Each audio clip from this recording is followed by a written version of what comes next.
So as you look at the realities of the world, let me share with you my reality.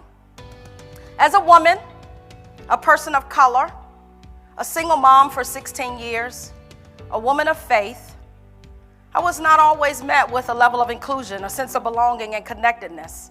I didn't always have a seat at the table. But it wasn't because I didn't deserve it. It wasn't because I didn't work hard for it. It wasn't because that I was not kicking butt, that I was not working long hours and making the sacrifices with my family to get the job done. I was being overlooked and I was being undervalued.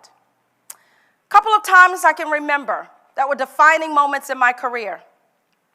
I was considered a high performer and a high potential. 3 years in a row, I had gotten a 5 on a 1 to 5 scale performance review. I was told that I was being prepped and I was on a trajectory to accomplish a senior level role. I had a sponsor, I had an advocate. My boss selected me and said, hey, there's something in you and we're gonna bring it out of you. 2 years into that 3-year journey, he got another job and left the company. Air went my champion, Air went my advocate. And one of the women who I had trained is the one that got the job. I had a team of 23, she had a team of 5. She came into that position in the organization in April of that year.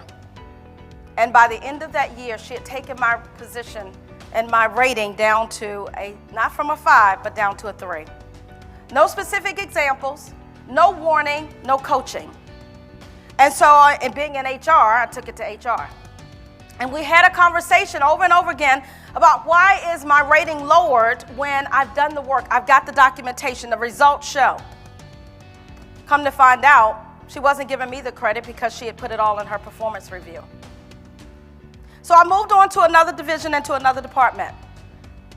I remember in another part of my career, I was working at Circuit City at the time. I was a senior leader in the management training program. I can talk about Circuit City now because they no longer exist. But one of the new EVPs came into the training that I was doing. And at the time, I was also a high performer in that organization as well. A couple of weeks later, I got a call from his office saying he wants to meet with you. I'll call his name John. It wasn't his name. And he moved me into a position that didn't yet exist. And he said, what I want you to do is just work on special projects. I said, well, is this position going to be posted? He said, no, it doesn't need to be posted. I tell you what I want you to do. Just go home and write up something, and then we'll write that into a job description. Ended up calling it a senior HR analyst. So for 6 months, I'm working on special projects. Really never had a clear understanding of what I was really doing. People started talking. What did she do to get that job? That job wasn't posted. We don't even know if she's qualified for that position. What did she have to do with John? I wasn't feeling the love, but I also wasn't feeling valued and respected because I knew that I was being asked to do stuff that I hadn't even gotten clarity on what it was. So after 6 months, I realized I could not stay in the company because if I had left and went somewhere else, I was going to be blackballed. So I found another position in another company called Capital One. At the time, Capital One was just spinning off from Signet Bank, and they had a position for senior HR consultant. And I posted for it, and I got that position, paying almost $20,000 more. Would you have taken that position? Absolutely. So I went back into his office, and I said to him, I'm here to give you my 2-week notice. I want to thank you for the opportunity. And I said, and I appreciate all that you've done for me, but I've got a new role, and it's paying a lot more money, and it's down the street. And what he said to me that day was a game changer for me. He said, you are so ungrateful.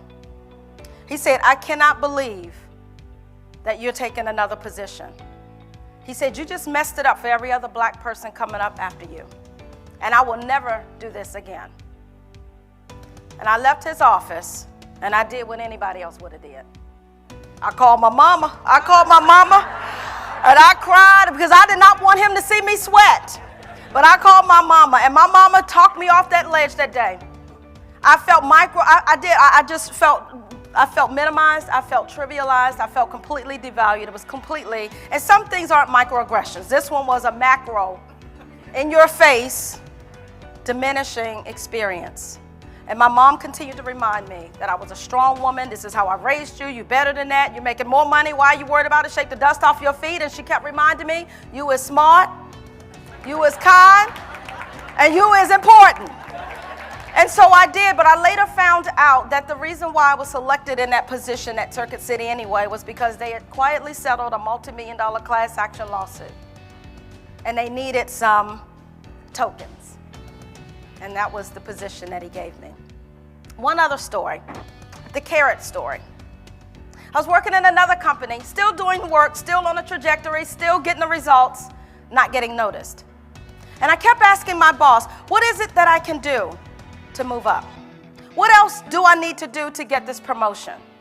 I've already got the results. I've been training other people. What else can I do? And they told me, if you just take this class, if you just take on this stretch assignment, if you just get another mentor, how about you go to that conference? And every time I would go towards the carrot would move. And then the carrot would move again. And I found myself jumping through hoop after hoop after hoop. And by the time it was all said and done, I had I don't know how many certifications, all these courses and conferences that I had been through, all these mentors and sponsors, recognizing that the carrot was continuing to move. I don't know about you, but this is a reality that we still see in organizations today. I'm busier than I've ever been before as a consultant, working in diversity, equity, and inclusion, and in talent management and culture transformation, because too many companies still say, we are not there yet, but we think this is important. The problem is that you've got more people like me who are doing the job, who just want an opportunity, not asking for a handout, but we know that inclusion really matters when it is an opportunity for everybody, all talent, regardless of their background, their experiences, their education, their culture, their language, their disability, or their different ability. That when everyone has an opportunity to get a seat at the table.